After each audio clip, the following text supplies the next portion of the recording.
Episode number 51. Sydney Carton, idlest and most unpromising of men, was Stryver's great ally. What the two drank together, between Hilary Term and Michaelmas, might have floated a king's ship. Stryver never had a case in hand, anywhere, but Carton was there, with his hands in his pockets, staring at the ceiling of the court. They went the same circuit, and even there they prolonged their usual orgies late into the night, and Carton was rumoured to be seen at broad day, going home stealthily and unsteadily to his lodgings, like a dissipated cat.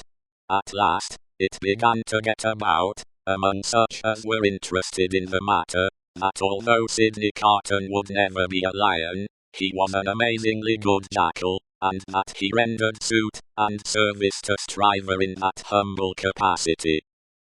10 o'clock, sir, said the man at the tavern, whom he had charged to wake him. 10 o'clock, sir. What's the matter? 10 o'clock, sir. What do you mean? 10 o'clock at night? Yes, sir. Your Honour told me to call you. Oh, I remember. Very well, very well. After a few dull efforts to get to sleep again, which the man dexterously combated by stirring the fire continuously for 5 minutes, he got up, tossed his hat on, and walked out. He turned into the temple, and, having revived himself by twice pacing the pavements of King's Bench Walk and Paper Buildings, turned into the Stryver chambers. The Stryver clerk, who never assisted at these conferences, had gone home, and the Stryver principal opened the door. He had his slippers on, and a loose bedgown, and his throat was bare for his greater ease.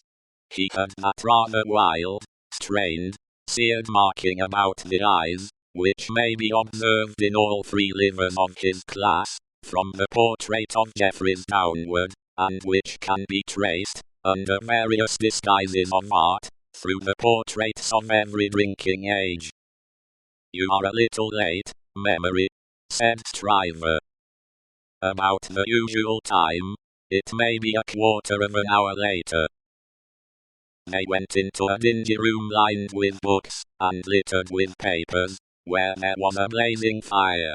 A kettle steamed upon the hob, and in the midst of the wreck of papers a table shone, with plenty of wine upon it, and brandy, and rum, and sugar, and lemons.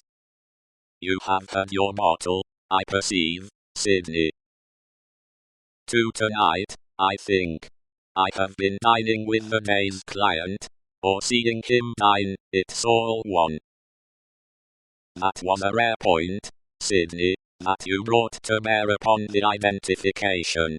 How did you come by it? When did it strike you? I thought he was rather a handsome fellow, and I thought I should have been much the same sort of fellow, if I had had any luck. Mr. Stryver laughed till he shook his precocious paunch. You, and your luck, Sydney. Get to work, get to work. Sullenly enough, the jackal loosened his dress, went into an adjoining room, and came back with a large jug of cold water, a basin, and a towel or two. Steeping the towels in the water, and partially wringing them out, he folded them on his head in a manner hideous to behold, sat down at the table, and said, Now I am ready.